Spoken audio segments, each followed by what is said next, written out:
kalian bertanya-tanya, di jalanan panjang yang kita lewati setiap hari saat malam tiba, ada apa yang tersembunyi di dalam kegelapan? Kisah hari ini adalah tentang seorang sopir truk yang perjalanannya untuk memulai hidup baru bersama istrinya yang sedang hamil justru berubah menjadi mimpi buruk yang tak akan pernah ia lupakan. Ketika sesuatu di pinggir jalan tidak hanya ingin menyapa, tetapi menginginkan sesuatu yang ada di dalam perut istrinya, dan ia akan terus mengikuti sampai mendapatkan apa yang diinginkannya. Jika kalian sudah siap, mari kita mulai perjalanan yang membuat bulu kuduk berdiri ini bersama-sama. Seluruh kisah ini dimulai di sebuah jalan panjang yang membentang keluar dari kota Bangkok. Cahaya lampu neon ibu kota perlahan memudar di kaca spion sebuah truk besar bersoda 10 yang sedang menuju ke utara. Sekarang, coba bayangkan ini. Di balik kemudi, ada seorang pria bernama Chai. Dia adalah sopir profesional. Kulitnya legam terbakar matahari, tetapi tatapan matanya penuh dengan tekad. Ini bukan sekadar perjalanan mengantar barang biasa, melainkan perjalanan menuju kehidupan baru. Di sampingnya duduk Nit, istri tercintanya. Ia memandang keluar jendela, menatap kegelapan yang menyelimuti jalanan, tetapi hatinya terang benderang oleh harapan. Nit sedang hamil 4 bulan, anak pertama mereka. Ia sering tanpa sadar mengelus perutnya dengan lembut, diiringi senyuman. Segalanya saat itu terasa begitu sempurna. Suasana di dalam truk dipenuhi oleh mimpi dan kebahagiaan kecil dari 2 orang yang akan membangun sebuah keluarga. Sesekali Chai melirik Nit bergantian dengan menatap jalanan di depan. Ia merasa menjadi pria paling beruntung di dunia.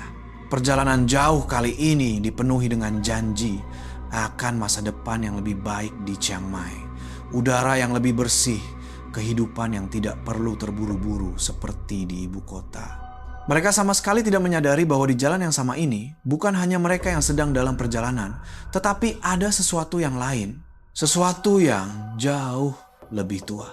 Sesuatu yang sedang menunggu kedatangan mereka dalam diam di tengah kegelapan pekat di pinggir jalan. Menurutmu, apa yang akan mereka temui pertama kali?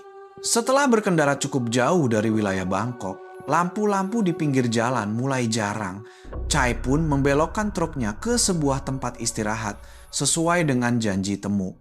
Di sana sudah ada truk lain yang menunggu, sebuah model tua yang tampak telah melewati banyak suka duka. Dan orang yang turun dari truk itu adalah Ayah Lek, ayah Chai sendiri. Ayah Lek adalah seorang sopir truk veteran, tidak banyak bicara tapi tegas. Tatapan matanya tajam, seperti orang yang telah melihat dunia lebih banyak dari orang biasa. Ia berjalan lurus ke arah truk Chai dan mengetuk kaca jendela dengan pelan. Chai dan Nit bergegas turun untuk memberi hormat. Ayah Lek mengangguk menerima hormat mereka, menatap Nit yang sedang mengandung dengan tatapan yang sedikit melembut. Kemudian, ia merogoh sesuatu dari saku bajunya. Benda itu adalah sebuah jimat kecil yang telah didoakan dengan baik. Ia memberikannya kepada Chai dan berkata dengan suara datar namun mantap, bahwa ini di truk. Hanya itu saja, tidak ada penjelasan lebih lanjut. Chai menerima jimat itu, merasakan dinginnya logam dan sebuah perasaan aneh yang tak bisa dijelaskan. Nit kembali memberi hormat berterima kasih kepada ayah mertuanya. Ia merasa lebih tenang secara aneh dengan perlindungan tak kasat mata ini. Ayah Lek tidak berbicara apapun tentang hantu atau hal-hal gaib. Tetapi tindakannya jauh lebih jelas daripada ribuan kata. Seolah-olah ia tahu bahwa jalan di depan bukan hanya berisi tikungan berbahaya atau jalanan berlubang, melainkan ada sesuatu yang jauh lebih berbahaya dari itu yang tersembunyi di balik bayang-bayang perjalanan malam hari. Apakah kalian percaya hal-hal semacam ini? Bahwa sebuah jimat kecil bisa menahan kekuatan yang tak terlihat? Waktu berlalu hingga tepat tengah malam. Rasa lelah mulai menggerogoti kelopak mata Chai hingga terasa berat. Sementara itu, Nit sendiri terus-menerus terbangun dari tidurnya. Akhirnya, Chai memutuskan bahwa ia harus mencari tempat untuk memarkir dan memejamkan mata sejenak. Ia melihat sebuah papan penunjuk jalan kecil yang mengarah ke sebuah tempat istirahat di pinggir jalan yang terlihat cukup tua. Tanpa ragu, ia memutar kemudi dan masuk ke sana. Tetapi, begitu roda truk menyentuh permukaan kerikil di tempat itu, suasana di sekitarnya berubah total. Tempat ini terasa sangat sepi dan mencekam. Warung utama yang merupakan warung bubur sudah mematikan lampunya. Hanya ada cahaya redup berwarna oranye dari beberapa tiang lampu yang menerangi area parkir yang luas namun kosong. Suasananya begitu sunyi, sangat tidak wajar. Tidak ada satupun mobil lain yang terparkir. Hanya terdengar suara mesin truknya sendiri dan suara jangkrik yang ramai di semak-semak pinggir jalan. Di tengah lapangan ada sebuah pohon besar yang dahan-dahannya menyebar luas, seolah-olah lengan iblis yang menyambut para pendatang. Chai terpaksa memarkir truknya jauh di ujung area parkir karena ada pagar besi yang membatasi area depan. Hal ini membuat mereka merasa semakin terisolasi. Nit pun merasakan hawa dingin yang bukan berasal dari AC di dalam truk. Ia mengeratkan selimutnya dan bertanya kepada suaminya dengan suara pelan, "Tempat ini kelihatannya aneh dan menakutkan ya, Kak?" Chai hanya bisa mengangguk setuju. Tetapi karena sangat lelah, ia berpikir bahwa beristirahat sejenak mungkin tidak akan menjadi masalah. Namun, pandangan mereka berdua tak sengaja tertuju pada sebuah bangunan kecil yang berdiri sendirian di ujung jalan. Sebuah toilet kayu tua yang tenggelam dalam bayang-bayang pohon besar itu. Chai mematikan mesin dan seketika itu juga keheningan total menyelimuti segalanya. Keheningan yang begitu berat hingga menyesakkan, hanya terdengar detak jantung mereka sendiri yang berdebar di dada. Chai sedikit merebahkan kursinya, berniat untuk tidur sejenak. Tetapi sebelum memejamkan mata, ia tanpa sengaja mengarahkan pandangannya lagi ke toilet kayu tua di ujung lapangan itu. Dan pada saat itulah ia melihatnya. Di atas jembatan kayu kecil yang membentang di atas parit menuju toilet, ada seseorang yang berdiri. Awalnya, Chai mengira matanya salah lihat. Mungkin sopir lain yang datang belakangan. Ia mengucek matanya dan menatap lagi. Dalam kegelapan yang remang-remang, sosok itu adalah sosok seorang pria. Berdiri diam tak bergerak seperti patung. Tetapi semakin lama Chai menatap, semakin ia merasa ada sesuatu yang sangat tidak beres. Proporsi tubuhnya terlihat aneh. Bagian dari leher ke atas, di tempat yang seharusnya ada kepala, justru kosong. Tidak ada apa-apa di sana. Itu adalah sosok seorang pria yang berdiri di sana tanpa kepala. Bulu kuduk Chai meremang serentak, napasnya tercekat di tenggorokan. Ia ingin berteriak, tetapi suaranya tertahan di dada. Bergerak pun tak bisa, seolah tubuhnya membeku. Perlahan ia menoleh untuk melihat Nit yang duduk di sebelahnya, dan pemandangan yang ia lihat membuat jantungnya nyaris berhenti berdetak. Nit tidak sedang tidur, melainkan ia juga sedang menatap tajam ke arah sosok tanpa kepala di jembatan itu. Wajahnya pucat pasi, bibirnya bergetar hebat, matanya terbelalak karena ketakutan yang luar biasa. Mereka berdua melihat hal yang sama, dan tidak ada yang berani mengeluarkan suara sedikit pun, bahkan sepatah kata pun. Waktu terasa berlalu begitu lama, seolah abadi. Keduanya duduk kaku di dalam truk, bahkan tidak berani bernapas terlalu kencang. Hingga akhirnya, sosok tanpa kepala di jembatan itu perlahan lenyap begitu saja ke dalam kegelapan. Ia telah hilang, tetapi rasa takut itu sama sekali tidak ikut menghilang. Rasa takut itu masih menyesakkan dada mereka, bahkan lebih pekat dari sebelumnya. Karena sekarang mereka tahu apa yang mereka lihat itu nyata, bukan halusinasi. Dan situasi terburuk pun terjadi. Nit menoleh menatap wajah Chai. Wajahnya pucat pasi tanpa darah. keringat dingin membasahi dahinya. Ia berkata dengan suara bergetar hingga hampir tak terdengar, "Kak Chai, Nit." Nit sudah tidak tahan lagi. Perut Nit sakit sekali. Itulah kalimat yang paling tidak ingin didengar Chai seumur hidupnya. Kita mungkin bisa membayangkan betapa tersiksanya seorang wanita hamil tua yang sudah lama menahan buang air kecil. Di dalam kepala Chai saat itu segalanya terasa kacau balau. Di satu sisi ada rasa takut mati, tetapi di sisi lain ada kekhawatiran terhadap istri dan anak dalam kandungannya yang sedang menderita. Ia menelan ludahnya yang terasa kental dengan susah payah, sebelum akhirnya memutuskan untuk memilih apa yang harus dilakukan oleh seorang suami dan seorang ayah. Ia menoleh dan menggenggam tangan Nit dengan lembut, lalu berkata, "Biar kakak antar, jangan takut ya." Meskipun suaranya sendiri terdengar bergetar, Chai meraih senter paling besar dan berat yang bisa ia temukan di dalam truk, memegangnya erat seolah itu adalah senjata terakhir dalam hidupnya. Ia membuka kunci pintu. Suara klik mekanis itu terdengar begitu nyaring di tengah kegelapan, seperti suara tembakan. Kemudian ia perlahan membuka pintu mobil untuk menghadapi kegelapan dan hawa dingin yang mengerikan di luar. Setiap langkah dari truk menuju toilet terasa begitu berat, seolah-olah kakinya dirantai. Chai mengarahkan sorot senternya ke segala arah, membelah kegelapan pekat yang seolah bisa bergerak. Cahaya senter membuat bayangan pohon dan dedaunan menari-nari seperti iblis yang sedang berpesta. Begitu kaki mereka menginjak jembatan kayu tua, suara derit kayu terdengar begitu keras hingga membuat jantung berdebar. Itu adalah jembatan yang sama tempat sosok tanpa kepala tadi berdiri. Keduanya bergegas melintasinya dengan cepat. Dan ketika sampai di depan toilet, aroma lembab bercampur dengan bau busuk yang menyengat langsung menghantam hidung. Bagian dalamnya bahkan lebih buruk dari yang dibayangkan. Dinding kayu yang lapuk dan lembab dipenuhi noda jamur hitam. Lantai semennya lengket dan kotor. Sebuah bak air besar berdiri di tengah, penuh dengan lumut hijau pekat. Nit bergegas masuk ke salah satu bilik toilet, tetapi ia tidak berani menutup pintunya. Ia hanya membiarkannya sedikit terbuka.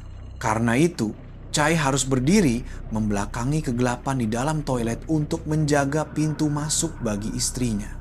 Jantungnya berdebar kencang seperti genderang perang. Tiba-tiba, suara klang memecah keheningan tanpa peringatan. Sebuah gayung plastik yang tadinya tergeletak terbalik di ujung lain toilet melayang dengan sendirinya lalu melesat dengan kecepatan tinggi menghantam dinding di samping Chai hingga hancur berkeping-keping. Chai terperanjat dan langsung berbalik. Tetapi sebelum ia sempat memproses apa yang terjadi, jeritan melengking Nit terdengar dari dalam bilik toilet. "Kak, di belakangmu, Kak!" Setelah mendengar jeritan Nit, Chai tidak berani lagi menoleh ke belakang. Instingnya hanya menyuruhnya melakukan satu hal, lari. Ia meraih lengan istrinya dan menariknya sekuat tenaga. Keduanya berlari tunggang langgang, menyelamatkan diri dari toilet mengerikan itu tanpa berpikir panjang. Cahaya senter di tangan Chai bergerak liar ke sana kemari, tidak menangkap gambar apapun dengan jelas. Suara detak jantung mereka bergemuruh di telinga hingga hampir tidak bisa mendengar suara lain. Sesampainya di truk, keduanya bergegas naik ke dalam kabin dan membanting pintu hingga tertutup keras. Blam! Chai segera mengunci semua pintu. Keduanya duduk terengah-engah, tubuh bergetar, keringat membanjiri sekujur tubuh. Akhirnya mereka selamat, tetapi sebelum mereka sempat merasa lega sepenuhnya, sebuah suara "duk" yang keras dan berat seolah seseorang memukul dengan palu godam terdengar di pintu sisi pengemudi. Lalu terdengar lagi "duk, duk" semakin cepat dan sering hingga seluruh truk bergetar. Chai membeku. Perlahan ia mengumpulkan seluruh keberanian yang tersisa, memaksa dirinya untuk melirik ke kaca spion samping, dan gambar yang terpantul di sana adalah sosok hantu tanpa kepala itu. Ia sedang menggunakan tubuhnya untuk menghantam pintu truknya dengan membabi buta. Di saat yang sama, Nit menangis histeris. Jarinya yang gemetar menunjuk ke arah toilet tempat mereka baru saja melarikan diri. Chai mengikuti arah pandangannya. Dan di atas atap toilet kayu tua itu, wanita berbaju putih yang sama duduk di sana. Ia duduk diam, memiringkan lehernya pada sudut yang tidak wajar, menatap ke arah truk mereka dengan tatapan mata kosong namun penuh dendam. Itu adalah pemandangan yang jauh lebih mengerikan daripada serangan fisik yang brutal. Saat itulah mereka sadar bahwa malam ini belum berakhir. Mereka terjebak di sini, tidak bisa berbuat apa-apa selain berpelukan dengan tubuh gemetar dan berdoa agar cahaya fajar segera tiba. Setelah malam paling mengerikan dalam hidup mereka berlalu, begitu cahaya fajar pertama menyingsing, Chai langsung menginjak pedal gas, membawa truknya kabur dari tempat istirahat maut itu tanpa menoleh ke belakang lagi. Sepanjang hari, suasana di dalam truk dipenuhi keheningan yang menyesakkan. Tidak ada yang berbicara, tetapi ketakutan masih terpatri dalam tatapan mata keduanya. Nit menggenggam erat jimat yang diberikan Ayah Lek hingga tangannya basah oleh keringat. Mereka terus berkendara, berusaha memanfaatkan waktu sebanyak mungkin untuk mencapai tujuan. Tetapi ketika kegelapan mulai menyelimuti lagi, saat truk mereka berada di wilayah Provinsi Lampang, takdir seolah kembali mempermainkan mereka. Langit yang gelap gulita tiba-tiba terbuka, berubah menjadi badai petir paling dahsyat yang pernah Chai alami seumur hidupnya. Hujan turun begitu deras seperti ditumpahkan dari langit, hingga jarak pandang di depan hanya beberapa meter saja. Suara guntur menggelegar di hutan hingga terdengar mengerikan. Chai berusaha memaksa untuk terus mengemudi, tetapi pada akhirnya ia harus menyerah karena terlalu berbahaya. Ia membelokkan truknya ke tempat istirahat pertama yang bisa ia lihat. Tempat itu hanyalah sebuah lapangan tanah berlumpur kecil yang seolah-olah setengahnya telah ditelan oleh hutan. Tempat ini lebih terpencil dan menakutkan daripada yang pertama. Di sekelilingnya hanya ada pepohonan tinggi besar yang berdiri menjulang di balik tirai hujan. Dan di tengah lapangan, sebuah pohon bodi kuno yang sangat besar berdiri megah. Pohon itu begitu besar hingga membuat bulu kuduk meremang. Akarnya menjalar ke seluruh permukaan tanah seperti ular raksasa. Dahan-dahannya menyebar menutupi seluruh area seperti tangan iblis yang akan memeluk truk mereka. Chai memarkir truknya dalam diam, mematikan mesin. Dan dalam keheningan yang diselingi oleh suara hujan dan guntur itu, mereka merasa seolah sedang diawasi oleh sesuatu yang menghuni pohon besar tersebut. Keduanya duduk diam di dalam kegelapan. Hanya suara hujan yang menghantam atap truk dan suara petir yang sesekali menyambar yang memecah keheningan. Setiap kali kilat menyambar, cahayanya yang terang akan menampakkan pemandangan pohon bodi raksasa dan hutan lebat di sekitarnya dalam sekejap mata. Itu adalah pemandangan yang indah sekaligus mengerikan pada saat yang bersamaan. Chai mencoba untuk memejamkan mata, tetapi Nit tidak bisa melakukannya. Pandangannya terus tertuju pada pohon bodi itu, seolah ada sesuatu yang menariknya untuk terus melihat. Lalu, pada saat kilat menyambar lebih lama dari biasanya, Nit melihatnya. Di balik pohon bodi raksasa itu, ada secuil warna putih yang sedikit menyembul.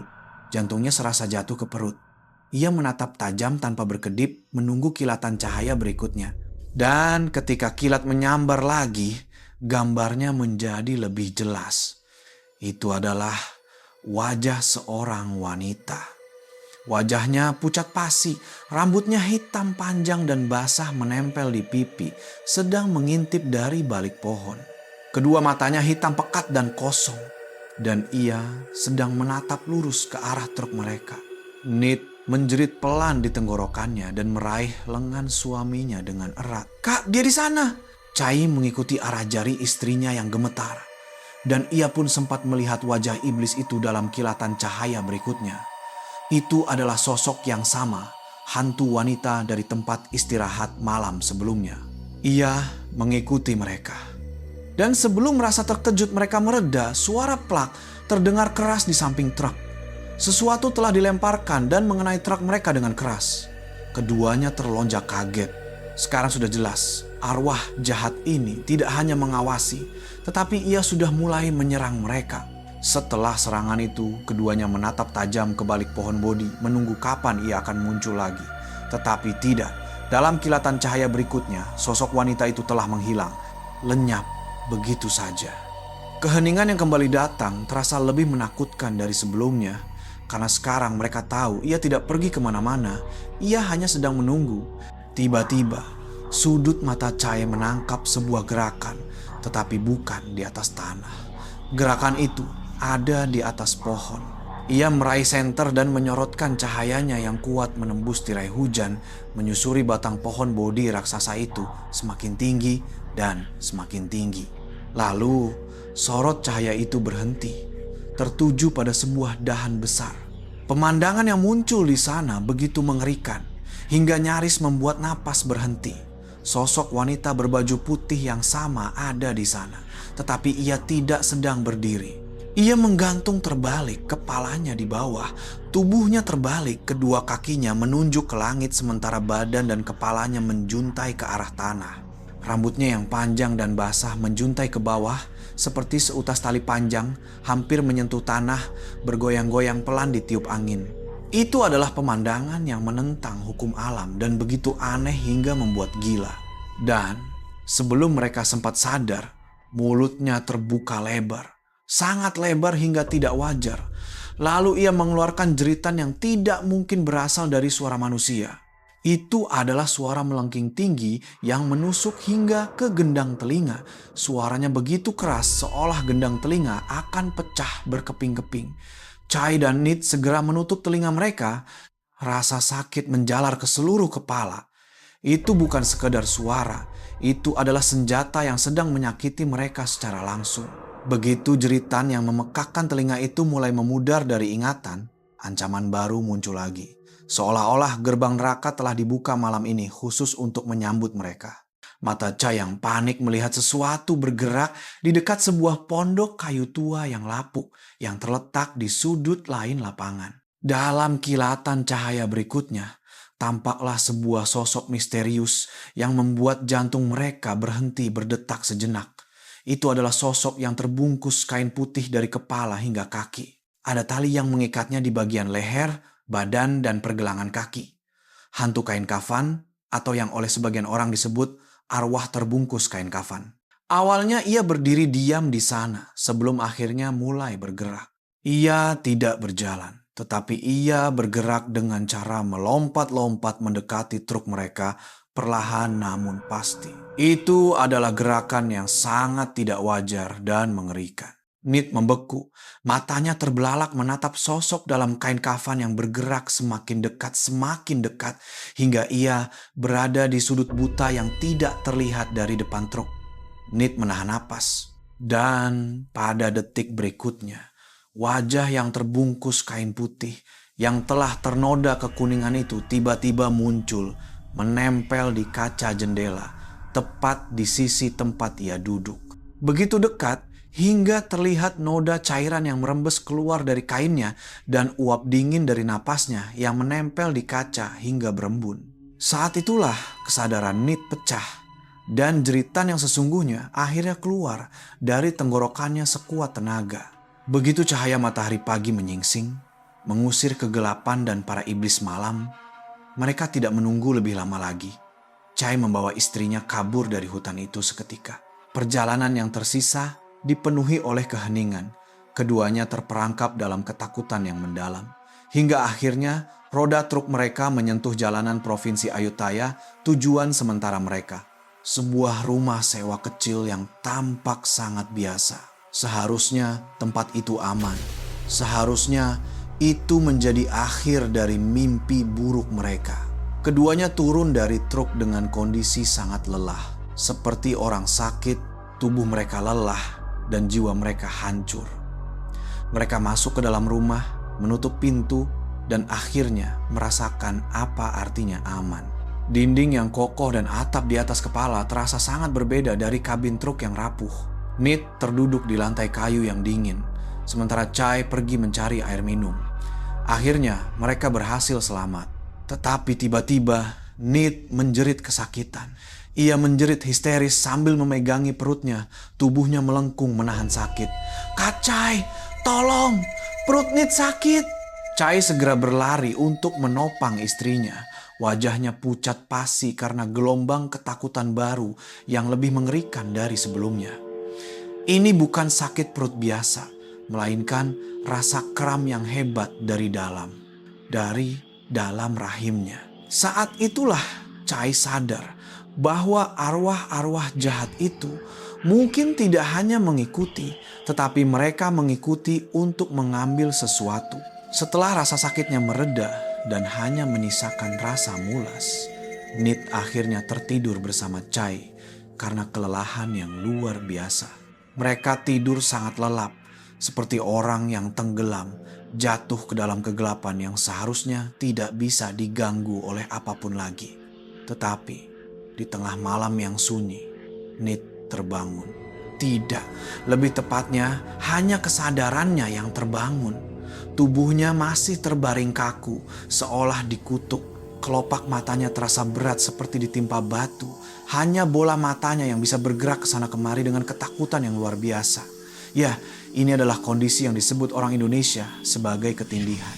Chai, suaminya, tidur lelap di sebelahnya, hanya sejauh jangkauan tangan, tetapi ia tidak bisa memanggil atau bergerak untuk meminta tolong. Ia terperangkap di dalam tubuhnya sendiri. Dan kemudian, di sudut paling gelap kamar tidur, sosok wanita berbaju putih itu perlahan muncul. Ia berdiri di sana, menatap Nit dengan mata yang menyala-nyala karena dendam. Sosoknya lebih jelas dari sebelumnya. Pakaiannya tua dan compang-camping. Rambutnya kusut masai seperti sarang burung. Lalu ia perlahan mengangkat lengannya yang kurus panjang seperti ranting pohon, menunjuk lurus ke arahnya. Bukan ke tubuhnya, tetapi ia menunjuk ke perutnya. Detik berikutnya, tubuhnya melesat maju dengan sangat cepat dan mengejutkan. Ia tidak lagi berada di sudut kamar, melainkan di atas tubuh Nit. Nit merasakan beban yang sangat berat menekannya, hingga ia tidak bisa bernapas. Bersamaan dengan hawa dingin yang menusuk kulit seperti es, ia bisa merasakan tangan dinginnya menekan perutnya dengan keras. Ia meronta, menjerit, tetapi semua itu hanya terjadi di dalam pikirannya. Tidak ada suara sedikit pun yang keluar. Nit membuka matanya keesokan paginya. Sinar matahari masuk dalam kamar seolah-olah menghibur bahwa mimpi buruk telah berlalu. Perlahan, ia mencoba bangkit untuk duduk. Dan pada saat itulah ia merasakannya, kekosongan. Rasa kramnya memang sudah hilang. Tetapi perasaan akan satu nyawa lagi yang pernah ada di dalam rahimnya juga ikut lenyap. Wajahnya pucat pasi. Ia segera menceritakan tentang kejadian ketindihan semalam kepada Chai. Chai mencoba menenangkannya, mengatakan bahwa itu mungkin hanya mimpi buruk akibat stres. Tetapi jauh di lubuk hati mereka berdua, mereka tahu bahwa itu mungkin lebih dari sekadar mimpi.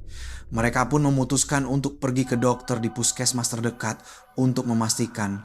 Di sana, seorang dokter wanita parubaya yang ramah mendengarkan cerita mereka dan segera melakukan pemeriksaan USG.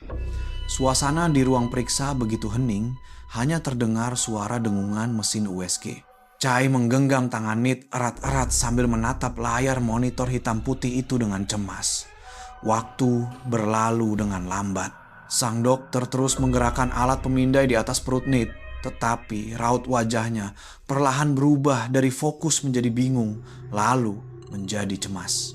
Akhirnya, sang dokter meletakkan alatnya dan menoleh untuk berbicara kepada mereka berdua dengan suara selembut mungkin.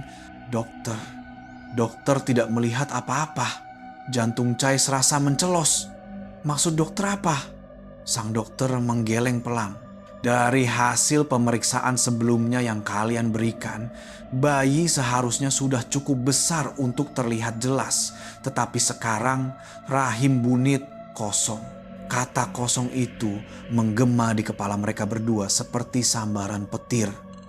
Tidak ada keguguran, tidak ada jejak darah sama sekali. Anak mereka begitu saja. Ketika sains tidak bisa memberikan jawaban dan kesedihan terlalu berat untuk ditanggung, manusia seringkali beralih ke sandaran terakhir, keyakinan.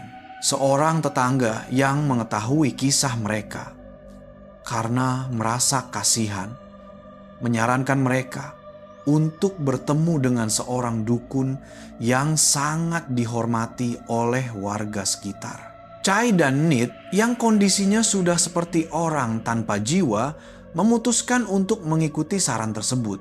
Rumah sang dukun adalah sebuah rumah panggung kayu khas Thailand kuno yang tampak tenang dan asri.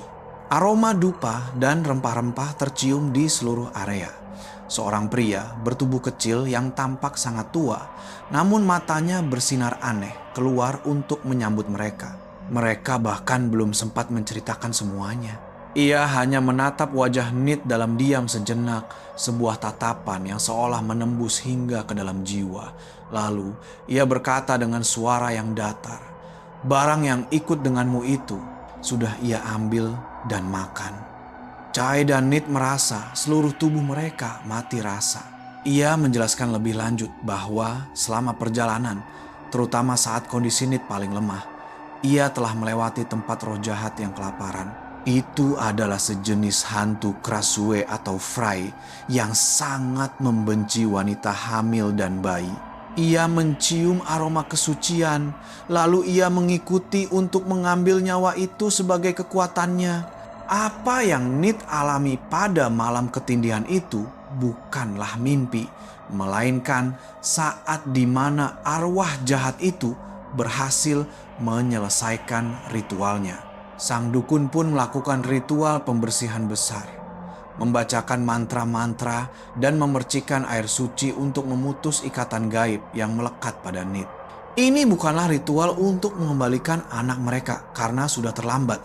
Ini adalah ritual untuk menyelamatkan nyawa Nit agar tidak diganggu lagi oleh arwah jahat itu.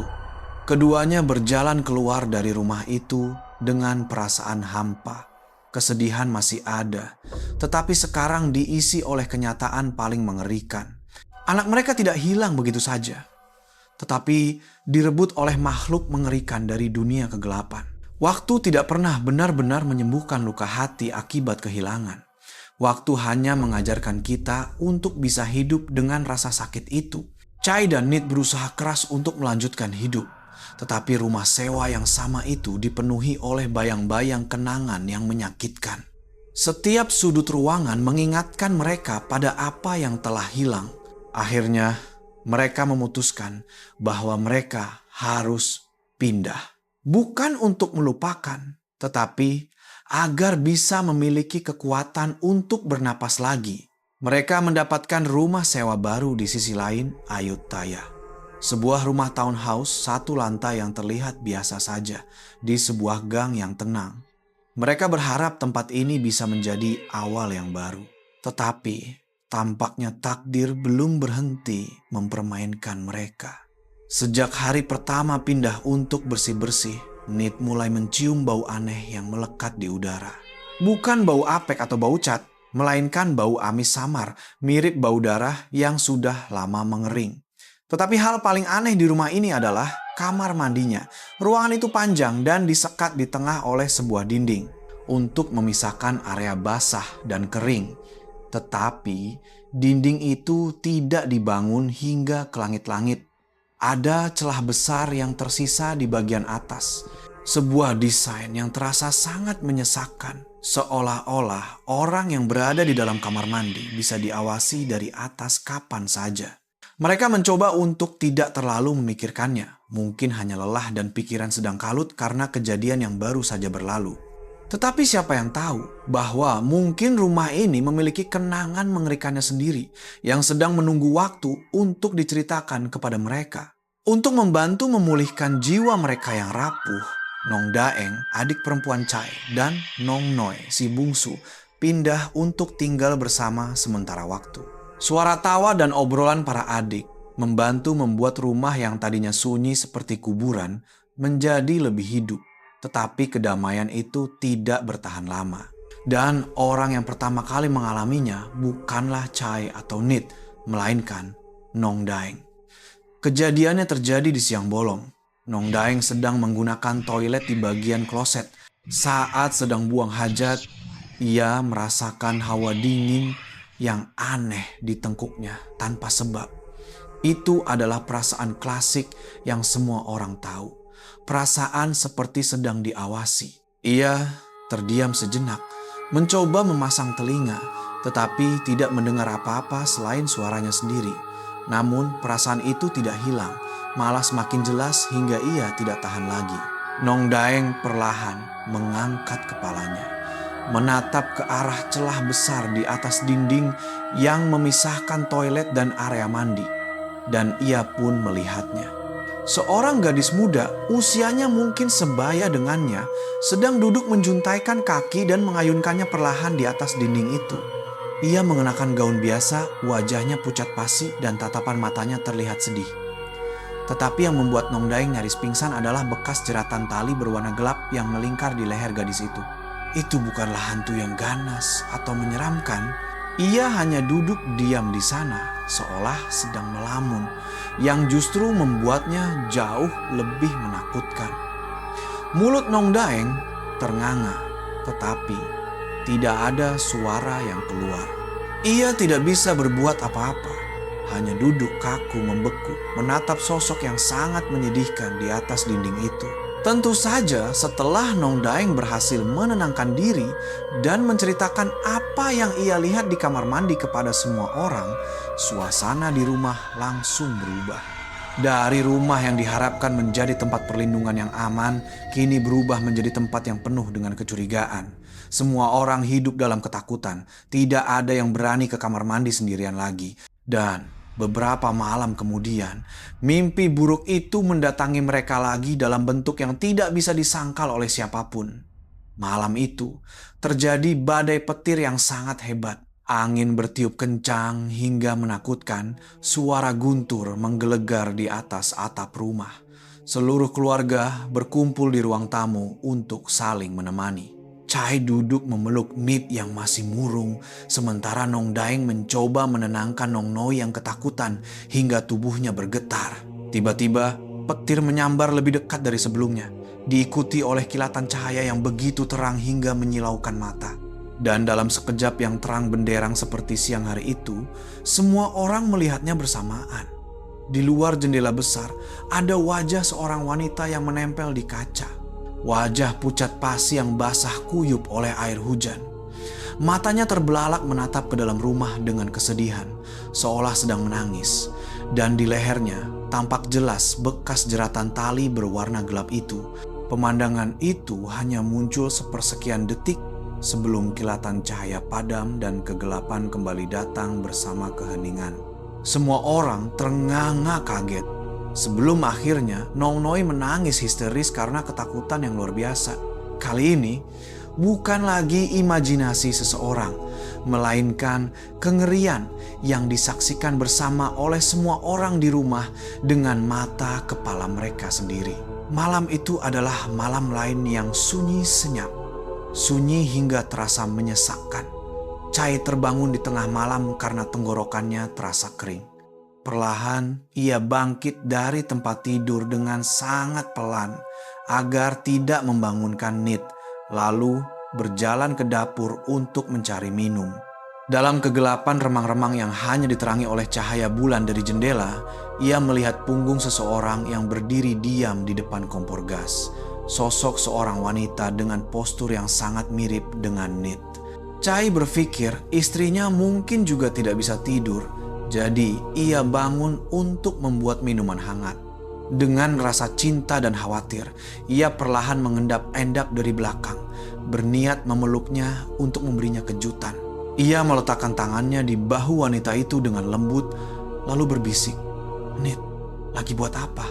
Sosok itu sedikit terkejut, lalu perlahan menoleh, dan wajah yang berbalik menatapnya bukanlah wajah Nit.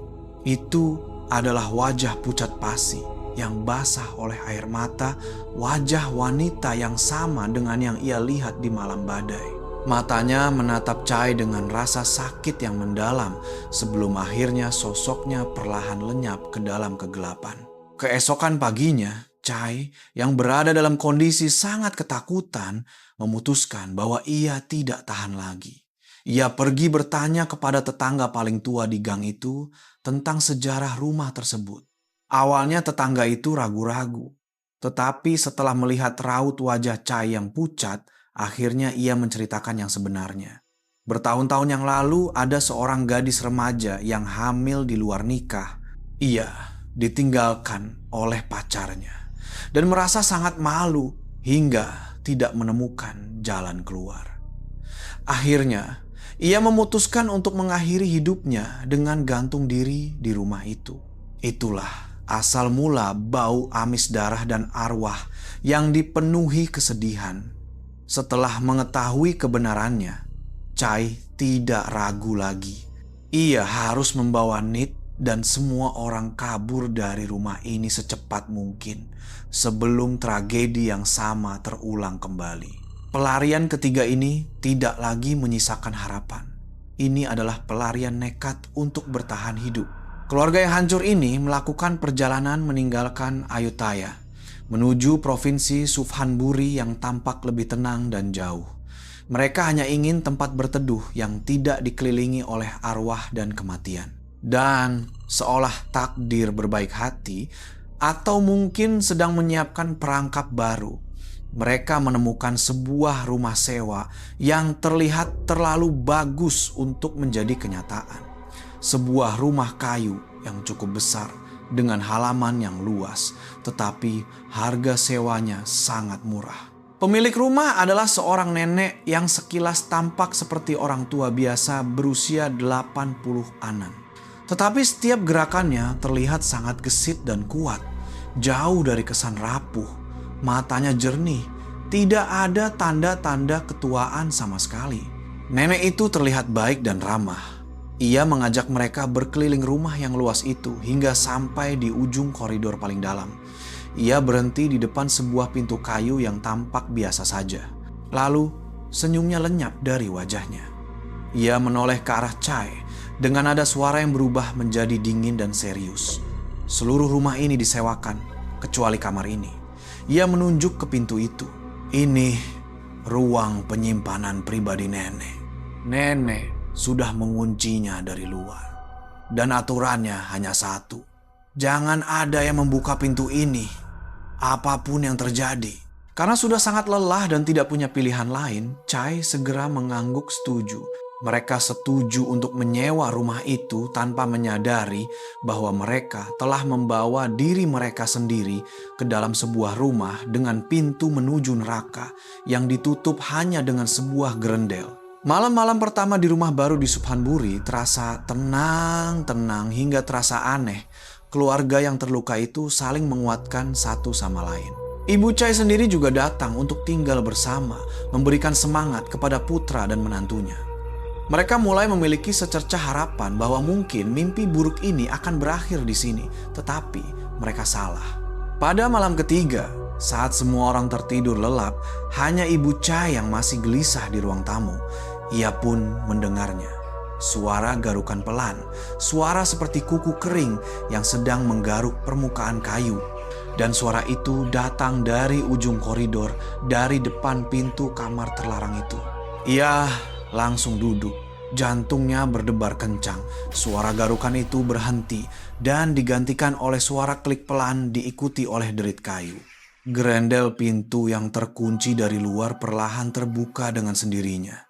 Lalu, pintu itu sedikit terbuka, menampakkan kegelapan yang pekat seperti mulut gua. Dan yang melangkah keluar dari kegelapan itu bukanlah manusia dan juga bukan hantu seperti yang pernah mereka temui. Itu adalah sosok yang tinggi, kurus, kering, hingga setiap tulangnya terlihat. Kulitnya hitam legam, begitu hitam hingga menyatu dengan bayang-bayang di sekitarnya.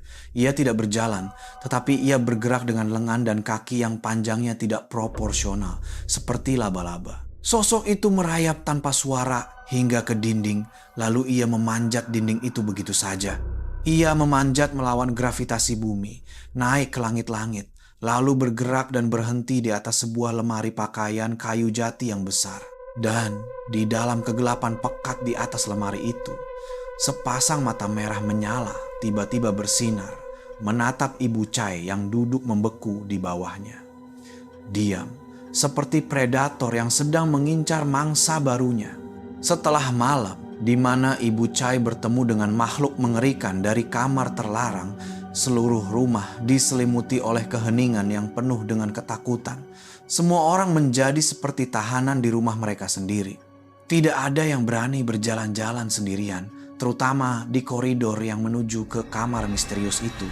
Mereka tahu bahwa aturan dari nenek pemilik rumah telah dilanggar dan sekarang mereka harus menanggung akibatnya. Beberapa hari kemudian, saat senja, ketika Nate sedang berada di dapur belakang yang memiliki pintu menuju taman yang rimbun. Pintu itu adalah pintu kayu model lama yang terbagi dua, atas dan bawah. Nate berniat untuk menutup bagian atas pintu yang terbuka untuk mencegah nyamuk masuk, tetapi pintu itu tidak bisa ditutup. Awalnya, ia berpikir pintunya mungkin seret karena sudah tua. Ia pun mencoba mendorongnya lagi, tetapi pintu itu tetap diam, seolah ada seseorang atau sesuatu yang menahannya dari sisi lain. Dengan perasaan kesal bercampur ngeri, ia mencoba menarik pintu ke arahnya untuk kemudian membantingnya hingga tertutup. Dan pada saat pintu sedikit terbuka itulah, sebuah tangan hitam legam, kering dan kurus seperti ranting terbakar, dengan kuku panjang dan tajam berwarna kuning kusam, menjulur keluar dan mencengkeram tepi atas pintu dengan erat. Nate membeku, terlalu terkejut untuk berteriak. Dan sebelum ia sempat melakukan apa-apa, pintu itu didorong masuk. Dan wajah yang menyerupai tengkorak gosong dari makhluk itu tiba-tiba muncul. Mata merahnya menatap tajam ke dalam mata Nate, hanya berjarak sehelai napas. Pemandangan itu adalah puncaknya. Kesadaran Nate langsung padam dan ia pingsan, jatuh tergeletak di lantai seketika. Chai dan ibunya berlari ke dapur dengan panik saat mendengar suara benda berat jatuh. Pemandangan yang mereka lihat adalah Nate yang terbaring pingsan di lantai di samping pintu belakang yang masih sedikit terbuka, membiarkan angin malam yang dingin masuk ke dalam rumah. Itu adalah hawa dingin yang tidak wajar. Dingin hingga menusuk kulit. Saat ibunya sedang merawat menantunya, di kepala Chai seolah ada petir yang menyambar. Semua potongan teka-teki yang tadinya berserakan, kini tersusun menjadi sebuah gambar yang utuh, gambar yang paling mengerikan. Rumah besar dengan harga sewa yang sangat murah. Nenek pemilik rumah yang sudah tua, tetapi sangat kuat dan gesit. Aturan tunggal untuk tidak membuka pintu kamar penyimpanan dan makhluk hitam yang keluar dari kamar itu. Ini bukan rumah berhantu. Ini bukan gangguan dari penunggu tempat. Ini adalah kesengajaan. Chai mengepalkan tangannya erat hingga urat-uratnya menonjol karena pemahaman yang bercampur dengan amarah. Nenek itu, ia main ilmu hitam. Ia tidak hanya menyewakan rumah, tetapi ia sedang memelihara hantu di rumah ini. Makhluk hitam itu adalah arwah jahat atau iblis peliharaan yang dikurung di kamar itu. Dan ia membiarkan orang menyewa rumahnya untuk memberinya sesajen. Rasa takut, penderitaan mereka sekeluarga itu adalah persembahan terbaik yang membuat hantunya semakin kuat. Dan mungkin itulah yang membuatnya berumur panjang dan kuat secara tidak wajar. Saat itulah Chai merasakan hawa dingin yang menusuk hingga ke tulang punggungnya. Iblis yang sebenarnya mungkin bukanlah sosok hitam yang menyeramkan, melainkan wanita tua berwajah ramah yang memberikan kunci rumah kepada mereka dengan senyuman di hari pertama. Ketika Nate sadar dan mendengar kebenaran yang mengerikan dari mulut Chai, tidak ada yang berbicara lagi, tidak ada perdebatan. Tidak ada rencana yang rumit. Hanya ada satu pemahaman yang sama di mata semua orang. Mereka harus lari. Mimpi untuk membangun kehidupan baru di utara telah hancur total. Tempat ini bukan surga, melainkan jurang neraka terdalam yang pernah mereka temui. Bereskan barang seperlunya, sekarang juga. Perintah Chai dengan suara tegas namun pelan. Semua orang bergerak cepat dan senyap. Mereka tidak lagi berkemas untuk pindah rumah. Ini adalah evakuasi untuk menyelamatkan diri. Beberapa potong pakaian, dokumen penting, semua benda suci di altar, semuanya dimasukkan ke dalam tas seadanya. Barang-barang lain yang baru dibeli, semua perabotan ditinggalkan begitu saja tanpa dipedulikan lagi. Mereka tidak hanya meninggalkan barang, tetapi mereka juga meninggalkan semua harapan dan mimpi di rumah terkutuk ini. Chai menyuruh semua orang untuk menunggu di truk yang terparkir di depan rumah dengan senyap. Ia hanya akan menyalakan mesin sekali, dan begitu truk bergerak, tidak akan ada berhenti atau menoleh ke belakang lagi. Mereka telah menghadapi arwah yang merenggut anak mereka, menghadapi hantu gadis yang penuh kesedihan, dan akhirnya harus berhadapan dengan iblis peliharaan seorang penyihir tua. Cukup sudah. Ini sudah lebih dari yang bisa ditanggung manusia biasa. Ini bukan lagi pindah untuk mencari tempat yang lebih baik. Ini adalah lari untuk kembali ke titik awal. Kembali ke sarang di Bangkok yang setidaknya tidak ada iblis yang mengintai untuk memakan ketakutan mereka sebagai santapannya. Suara mesin truk mengaum di tengah keheningan malam. Chai tidak menunggu sedetik pun. Ia menginjak pedal gas, membawa truknya melaju meninggalkan rumah terkutuk itu tanpa menoleh ke belakang lagi. Perjalanan pulang malam itu sangat berbeda dengan perjalanan pergi, bagai langit dan bumi. Perjalanan pergi dipenuhi harapan, tetapi perjalanan pulang ini dipenuhi ketakutan. Semua orang di dalam truk diam 1000 bahasa. Tidak ada yang berani berbicara. Mereka hanya bisa menatap keluar jendela, menembus kegelapan di pinggir jalan dengan kewaspadaan. Setiap bayangan pohon tampak seperti makhluk hitam yang mengejar. Setiap cahaya lampu dari mobil yang berlawanan arah membuat jantung berdebar. Mereka takut nenek pemilik rumah akan mengirim peliharaannya untuk mengejar mereka. Tetapi tidak ada apa-apa yang terjadi. Jalanan begitu sunyi, hanya truk mereka yang melaju sendirian. Semakin jauh mereka berkendara, perasaan aman perlahan mulai tumbuh, sedikit demi sedikit. Hingga beberapa jam kemudian, akhirnya mereka melihat cahaya oranye ibu kota di Cakrawala. Sebuah papan penunjuk jalan besar berwarna hijau dengan tulisan putih Bangkok muncul di hadapan mereka. Dan pada saat itulah dinding stres yang dipikul oleh semua orang runtuh. Air mata kelegaan mengalir membasahi pipi Nit dan Ibu Chai. Ini bukan lagi kota yang sibuk dan membosankan dalam perasaan mereka. Tempat ini adalah rumah, adalah benteng yang aman dari hal-hal gaib yang telah mereka hadapi. Malam mimpi buruk yang panjang itu akhirnya telah berakhir. Bertahun-tahun berlalu, kehidupan Chai dan Nit kembali ke jalur yang tampak normal. Mereka tetap tinggal di Bangkok, dan akhirnya Tuhan berbaik hati memberikan mereka 2 orang anak lagi. Suara tawa anak-anak membantu mengisi kebahagiaan dan mengusir kesunyian yang pernah menggerogoti rumah mereka hingga tuntas. Tetapi meskipun waktu telah berlalu begitu lama, beberapa luka tidak pernah benar-benar hilang. Luka itu hanya bersembunyi di bawah permadani waktu, menunggu hari di mana kenangan itu tersentuh kembali.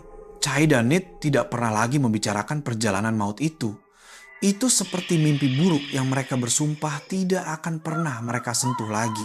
Tetapi di setiap malam yang sunyi, Chai masih melihat bayangan makhluk mengerikan di kegelapan, dan Nit masih merasakan kekosongan di rahimnya. Kenangan akan anak pertama yang direnggut, yang bahkan tidak sempat melihat dunia, telah menjadi bekas luka yang terpatri di lubuk hati mereka berdua selamanya. Kisah mereka menjadi pengingat bahwa dunia yang kita lihat hanyalah satu sisi dari koin. Di setiap jalanan yang gelap dan sepi, setiap pohon besar yang kuno, atau setiap rumah sewa murah yang terlihat terlalu bagus, mungkin ada sesuatu yang bersembunyi di dalam bayang-bayang. Sebuah dunia lain yang berjalan berdampingan dengan kita. Dan jika cukup sial, satu perjalanan saja bisa meninggalkan luka di jiwamu seumur hidup. Dan itulah seluruh kisah perjalanan yang mengubah hidup Chai dan Nit selamanya. Dari hantu tanpa kepala di tempat istirahat maut hingga pengejaran hantu wanita yang merenggut hal paling berharga dari mereka. Dan akhirnya pelarian dari rumah sewa yang menyembunyikan iblis jahat. Ini adalah bukti yang menyedihkan bahwa terkadang perjalanan jauh di malam hari lebih berbahaya dari yang kita kira. Terutama ketika kita membawa barang berharga bersama kita. Kisah ini mengajarkan kita bahwa percaya atau tidak, memberikan rasa hormat terhadap tempat dan hal-hal yang tidak bisa kita lihat mungkin adalah perlindungan terbaik yang kita miliki. Terima kasih telah menyimak hingga akhir. Bagaimana pendapat kalian tentang cerita ini? Kalian bisa menuliskannya di kolom komentar. Jangan lupa untuk mengikuti agar tidak ketinggalan kisah-kisah mengerikan selanjutnya. Sampai jumpa lagi.